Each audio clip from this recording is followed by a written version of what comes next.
Ah, a warm fire, chamomile tea, the good book in hand, and my nightly reading has finally brought me to one of my favorite passages. The first book of John, chapter 4 verse 16. This'll be a good night. What? Oh, hello there. I don't believe I've met you fine people before.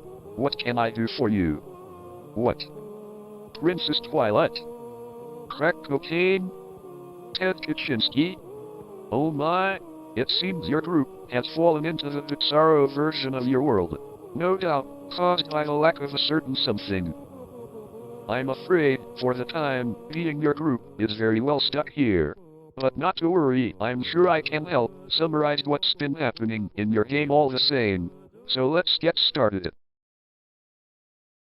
For a refresher from your last video, Samuel sent a message to the party via the sending stone that he has decided to split up from the party for their protection, mysteriously stating he made a mistake that would compromise their mission. And while they had only traveled with him a short while, they were all very sad to see him go. After that, the remaining party of Nullworth, Bon, Marias, and Lura decided the best course of action was to gain an audience with a red cap cardinal. And after finding a polite snake lady to help them schedule a meeting, they decided to unwind for a bit with a relaxing coastal walk. During which, Marias received a message from an adorable snake that was acting as a messenger from their contact, which he promptly yeeted into the ocean. Normally at this part of the game, I'd sit down with my players and have a conversation about the evils of cruelty to animals, but your DM had a more elegant way to demonstrate that moral, as the message on the snake stated the payment was to be delivered back to their informant by the snake itself, which was now deep into the water. This put the party into a slight panic. But thankfully they were able to recover their scaly friend, and after healing them and handing over the gold they promised their contact the snake, went off not much worse for wear. The snake's message stated the next Red Cap Cardinal meeting would be hosted inside an abandoned theater, so the party set off there without delay. And while they were waiting outside to enter, they chanced to meet two new friends. A cute little green dragonborn named Bizzarro and a fierce-looking sea elf named Waitiri. I wonder how that conversation went. So yeah, we're just waiting for a chance to get inside and do some dirty work for the Cardinal. Hopefully get nice and chummy with the upper members, and then possibly do some damage in one way or another, who knows? What about you? What's your guys' life story? Yeah, sure. Just a moment. Captain, these guys are either messing with us, or are the most forthcoming idiots ever. They didn't hear that. Right. Bizzarro wasn't the only one making poor first impressions, as Waitiri and Nullworth recognized each other from the penultimate encounter between Nullworth and Sir Greatbirth inside the Fish Lover Temple. And Waitiri politely, but firmly reminded him that he accidentally forgot to save the hostages inside the burning temple after his holy bomb went off. To which Nullworth responded that he didn't forget, he just didn't bother to. This naturally made Waitiri rather annoyed, as she explained there were 4 hostages inside the temple at the time, including herself, and that she was the only one who made it out alive. But unfortunately, the party did not have time to adequately examine Nullworth's conscience on the matter, as the Red Caps meeting was then called to a start. Inside, the two groups end up sitting together as they wait in queue to put forward their proposal for the Cardinal.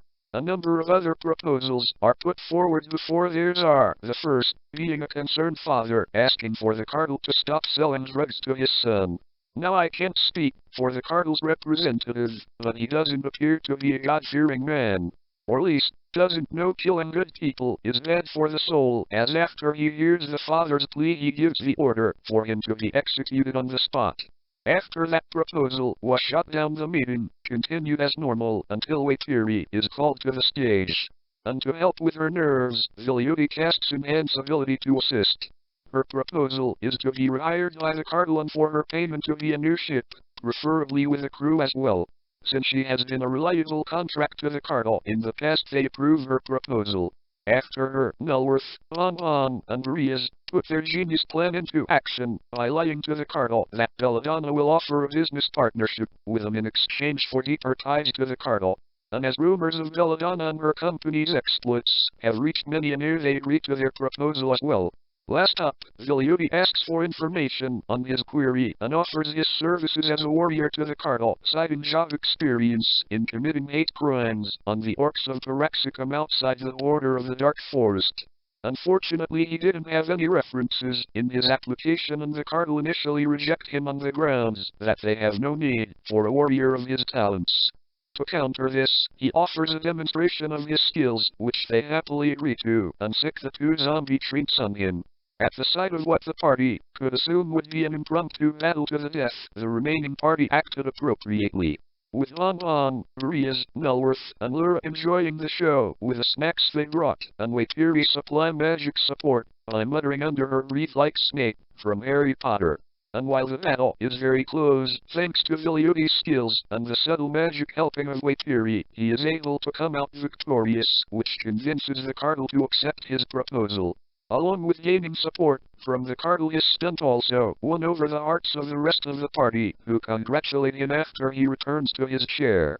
And to celebrate, Waitiri hands him a bill for the magic services she provided to him in the fight, and after being reminded about the enhanced ability he gave her for her proposal, she agrees to take 10 gold off the bill, which then leaves Vilioti at a solid 420 gold pieces. Nice. After the party collectively pat themselves on the back, the public meeting comes to a close, and the cartel invites them to remain to hear their job offer. But before they are allowed to hear about the job, the cartel forces them to accept a non-disclosure agreement in the form of a curse that will prevent them from interfering with their plans. The party accepts this without much pushback, with the exception of Vilioti, who vehemently refuses it as he vaguely states he does not want to become a slave again. But the party peer pressure him into accepting the curse, and after the entire party is bound, they are told the job, which is to murder the captain of the guard. Now the party is in a moral conundrum of what to do, as they all know murdering this man is very clearly morally wrong. But amazingly, they all decide to create a thematically intriguing and thought-provoking plot, and decide to go about trying to murder the captain anyway. After the party and their new plus toss leave the meeting, they reconvene with Silas at Waitiri's boathouse and tell him the scoop. And as Silas is a model citizen, he openly tells the party their idea to murder the guard captain is a horrible idea, and storms off just as the debate between him and the party gets heated. This leaves Vilioti concerned that their mission is compromised by Silas's knowledge, and suggests they go silence him for their success. The party disagrees with him, however, but they agree they have a bigger problem, which is that after they do kill the captain, how are they going to keep up the lie without Belladonna? Bon says they don't need to if they just ask Belladonna for help, which is a great idea but not one that can be realized if they can't get a hold of her. This gives Nullworth the genius idea to do just that, and suggests they call Samuel with a sending stone to have him attempt to sending message her. As Vilioti and Waitiri have never met Samuel, they are naturally curious and inquire about him. Vilioti says he recognizes Samuel as an orcish name, and after Nullworth confirms that it is and that he's an orc, Vilioti begins to drop a couple red pills on why orcs are the scum of Bloomington.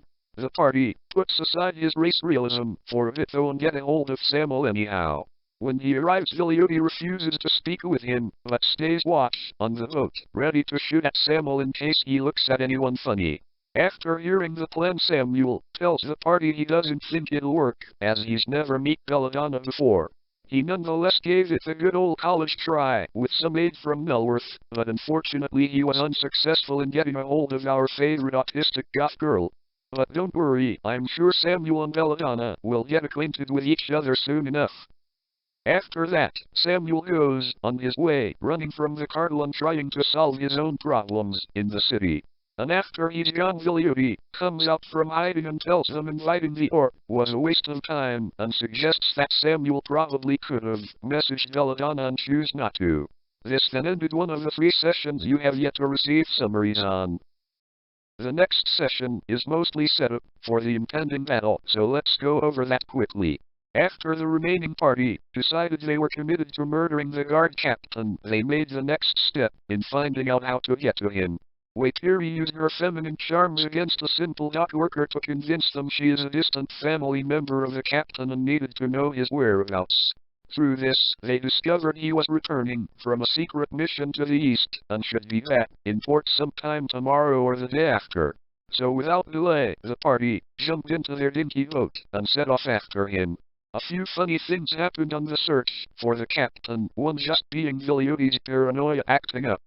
But more interestingly, it was revealed that Lura, the cute little dragonling, was actually a dragonborn druid in animal shape. This prompted many questions by the party, including her relationship with Silas, her ability to transform into dragon species, and the reason why she's been silent this entire time. Lura stated she has a mental link with Silas, and that she shares a pact with his patron, so their power is increased when working together. She also said that she is a part of a rare circle of druids who have discovered ways to shift into dragon species, and that Silas and her have been quiet this whole time, because they both thought it was funny. Not long after this reveal, the party searched through a few passing ships until they finally found what could only be the guard captain's boat, as it is very large, decorative, and yells at them to stay away. Having finally found the moment she was waiting for, Lura jumps into action and transforms into a ferocious flying dragonel. Oh my. Sorry about that. It looks like some aspects of your world has transferred over with you. But not to worry, I have another token to use here somewhere. Let's see. Ah, this will do nicely. Anyway, after that, Waitiri ordered the hoisting of her father's Jolly Roger and the rest of the crew, then put their guerrilla tactics into action and began the second pirate arc. Getting to the ship proved to be a battle itself as their ship suffers minor damage, but once they reach the vessel the real battle commences.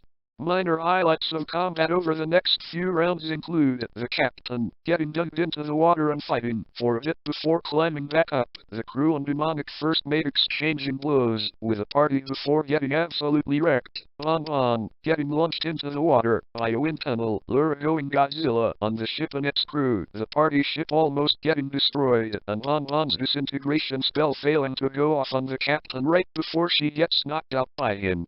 And pardon me, but this original script just has the single letter L after that for some reason. That must be a typo. Anyway, sometime during this, Lura transformed again into a sea monster dragon, which has enough firepower to constitute a war crime, and then proceeds to use said firepower to carpet bomb the captain's boat from underneath. This caused the ship's structural integrity to become compromised, and it begins to split in half. But while this was happening, things start to take a turn for the worse on the above deck. The captain, understandably very upset at seeing his crew and first mate murder in front of him, goes completely mental and throws Vilioti off the deck, before calling on his water no jutsu, and goes full Naruto on Brias, killing him instantly. But thankfully it's just like my Christian animes, and after the captain finishes his transformation sequence the rest of the party comes together to defeat him. After Vilioti climbed back on deck and healed Bon back up, the 3 of them successfully burst him down and kill him. Right after he died, the boat finishes breaking and splits in half down the middle, causing the captain's body to fall into the sea below along with Maurice's. This then ended our second of 3 sessions to summarize, and this next one is quite the doozy. After the bodies of Marias and the guard captain fell into the water, the party experienced a momentary shock, which kept very few members from the wherewithal to act. But thankfully 3 party members were still lucid in Lura, Bon, and Vilioti, the later of which proceeded to not get the body of Marias, but of the guard captain. And I'm sorry I need to pause here again as I go over the script. For some reason your DM was not happy about that and has a very colorful response. Your DM says, and I quote, "God F word, D word, why the hell is this R word getting the F word captain's head?" At no point did I tell these little C words that they needed that. Is Vilioti just using it with plans of ERP and skull F wording it later? My apologies. As I'm reading this more closely now, it looks like these were just notes written on the side by your DM. Hopefully he won't mind me reading them by accident. Anyway, the rest of the party members came to soon enough, and were able to both get Boris's body and return themselves to their own vessel safely, where Long Long successfully resurrected Maria's, with the unfortunate side effect of a stiff leg, no doubt a result of the extreme beating he suffered from the captain's water no jutsu. But while this happened, Viliuti went off to get some good head from the captain, and was successfully able to acquire it, along with the captain's signature weapon. Once he made it back to the boat, Lura made the executive decision to split the party, so as to make their alibi of a rogue dragon attack more believable, with a few missing crewmates. This left Viliuti and Melworth on Waitiri's boat with her, and Maria's and Bon Bon carried away by Lura. The later group was much more successful in returning to the coast, no doubt a result of not having an extra head between the three of them. With the only exciting thing that happened to them was dealing with a small town of racist lizard people who begrudgingly sold room and board to them at exorbitant prices. Back over with the pirate group, Waitiri gives the order to remove the Jolly Roger, and the three of them begin making repairs to the ship so it's seaworthy enough to return to port. But they're not sailing for long, as they are intercepted by a vessel that was meant to meet with the guard captains. Thankfully Viliuti didn't reintroduce the captain to them, and kept the head wrapped in multiple sacks inside his bag, and had the captain's weapon wrapped in a cloth to make it more inconspicuous. The three of them are then invited onto the ship, where Waitiri explains she is a relative of the guard captain and that their ships were attacked by a dragon, and the lie goes over quite well, as other ships have already seen the wreckage. Once they make it to shore, the Three Stooges run into a new problem, which is how they plan to smuggle the head past the dock's bag check. Waitiri is confident she can talk their way through, but Viliuti is a bit concerned and would rather sneak himself back to shore to avoid a risk to anyone else. Eventually Captain Waitiri wins the argument, and as insurance Villatoti once again cast an enhance ability on Waitiri with a promise of pay to be made later, and the three of them make their way to the bag check. Before they are allowed to pass, Waitiri tries her best to talk them out of not searching their bags, but is unsuccessful. Viliuti is about to skedaddle from the bag check, with the excuse that he forgot something on the ship, but Waitiri goes up to his bag and casts minor illusion to make it look like his bag is empty. With this they try to push past the bag check without issue, but unfortunately the bag checker was extra curious that day, and dumped the bag open with a severed head wrapped in rags onto the table. Now a number of things could have happened at this point, but our heroes decided to do what was right in their own eyes at the time. So Waitiri punched Viliuti in the face and called him a traitor before he grabbed the head, and Misty stepped past the checkpoint before running off. Now Waitiri tried her best to act surprised by these turn of events, but the guards still weren't having it, even with Viliuti's enhance ability still active. So at request of the guard she shot at Viliuti with a firebolt and demanded he give the head back while calling him numerous expletives. As he was in a panic, Viliuti complied with her request and threw the head at her before running off to hide in the Bizzarro. In short, both Viliuti and Waitiri were able to avoid immediate troubles for the time being, as Viliuti's spell was able to last on Waitiri for the duration. With it she was able to convince the guards it was the head of her late lover who she believed Viliuti killed out of jealousy, that she was half-dwarf and half-elf, that she was innocent of any crime, and to let her keep the head overnight without it being examined. This gave her time to think of an escape plan once she regained some of her lost spell slots. While that happened, Viliuti managed to find a poison seller associated with a red cap cartel and charmed her to help hide him.